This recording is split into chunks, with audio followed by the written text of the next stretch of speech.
Other for your mark about then on TV, so yes, also by like it.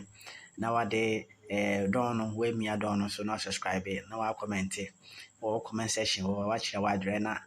Alban Bagbin, ne Afenyo Markin, and as you see, one time, about 1 time, but I don't know the reason behind that. Afenyo Markin say, or prefer say, nine parliament here, be queen, yes, I am pointed. Alban Bagbin, no, on share, no more, or you know, so now. Somehow mysterious kakra because we went to kwa on the NPP akwa na je say mu ye hwanhwa kakra na no na NDC 40 na je say abada online nti no je say wan so dey awa tu ada ma Afenyo Markin say mo say we hu ne ma pa abamba ben ye but bibia wo de nti wo pese abamba ben eba na obetua enyuma o ye no so binu so prefer say aka papa no nko na nso adwen share na say like na comment na me comment section on na ja ye hu adwen share mo yenkotie emra.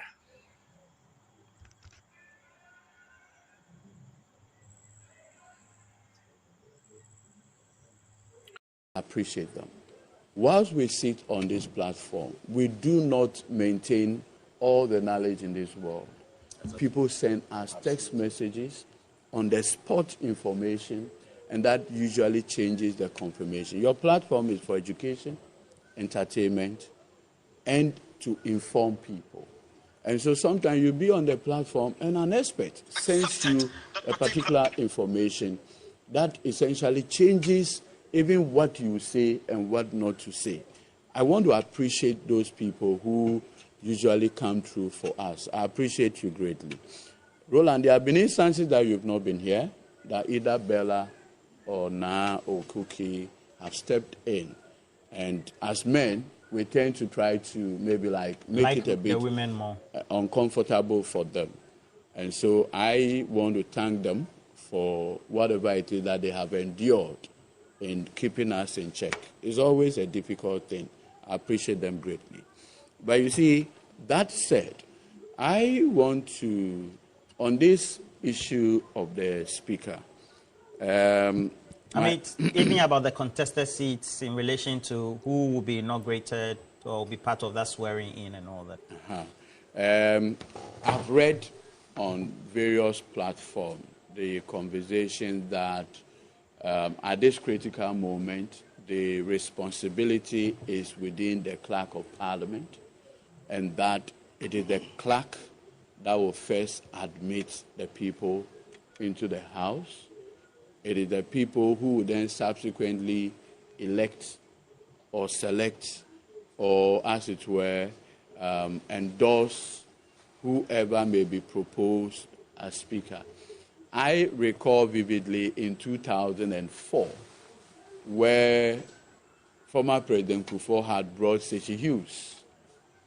And then the NDC minority then, I think led by Honorable Bagbin, then proposed Peter Lajete, the then Speaker.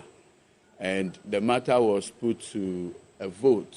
And the NPP numbers, obviously more than ours, overwhelmingly voted for, what do we call it, ßetrayed.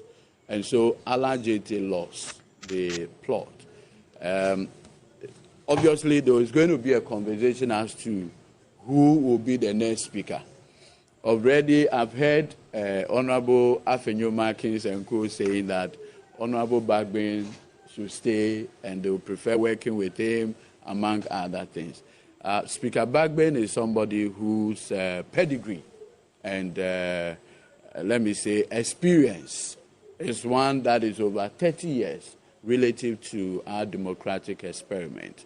And with that experience and what have you, I'm sure it is going to make whoever the next speaker is going to be a very interesting conversation. Either way, I want to wish him well. He served Ghana extremely well. And if his name comes up, with the likes of Afenyo Markin and others already speaking in his favor, I strongly believe that the future is pregnant. With that pregnancy, I want to dovetail it into the conversation as to what Right Honourable Speaker said. I think he's expressed a view that not many people share with him. Particularly from the NPP side, that is not within his remit, because technically, for the technical legal reason, at the time MPs will be sworn in, quote unquote, there wouldn't be a speaker. Even if he will be the Speaker of the next, technically, it's considered to be a new parliament altogether. And so the admission into the House may be done by the clerk. But I want to believe that whatever the clerk will do would be within the confines of the law. And so if there are existing legal processes relative to, quote, the MPs who are the benefit of recollation, and like the court said, to the point that and the Electoral Commission itself makes the point that they recollated on the basis of the court order. Now, that order of the court had been set aside. And so, to the point that those orders have been set aside, the consequential orders that resulted in the recollation and the benefit derived from that purported recollation must fail or must fall. Like we always say in Mark 4 and USA, you cannot put something on nothing and expect it to stand. So when the foundational order is no longer there, and in many of the depositions done by the Electoral Commission before the court, they make the point that they had to do the recollation pursuant to the orders of the court. And so if those orders are no longer there, the logical consequence is that all the recollations done on the basis of those orders falls, as somebody would say, flat. And when they fall flat, you cannot derive any benefit from it.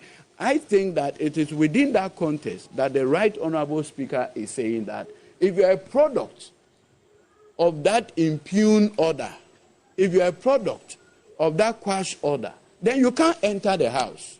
Okay, so that's the reasoning behind That's the reasoning behind his opinion he shared. That's all, okay. Without more. Okay, so it's not for any mischief? No. I mean, and remember that this is a speech he delivered after the Supreme Court pronouncement. And his claim is well-founded in law. In fact, I remember the claim by the Electoral Commission at the Supreme Court was that they had already done the recollation. And so the court should not entertain our application, because it's like the horses are bolted. So why do you want to now lock the stable after the horses? The Supreme Court said, no.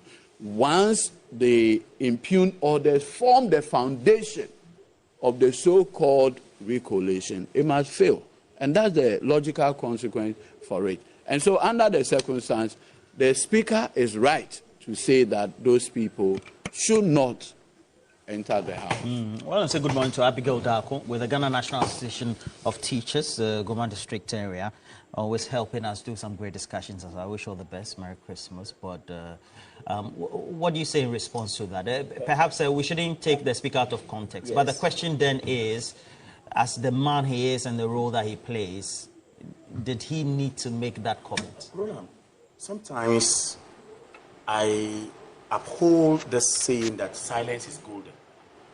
And that should be a mark of a leader, every leader, especially a leader who emanates from the circles of the law, who understands what the law says and work with the law. In this case, like Speaker Bagbin, I was appalled by the comment made by him. First of all, like my brother Ediji says, we are moving into the 9th parliament. And if you listen to Ediji carefully, he chose his words well. He's not speaking to matters that would point to the fact that something that is a sub judice is being discussed. And I don't expect a man of his stature to have made such comment at all. First of all, we've gone into an election. Election is over. We have some contentions. The NDC says no. NPP says no. Or whoever has interest in it says no. There are laws to guide us. And rightly so, my good brother sitting here was in the Supreme Court and argued his case strongly and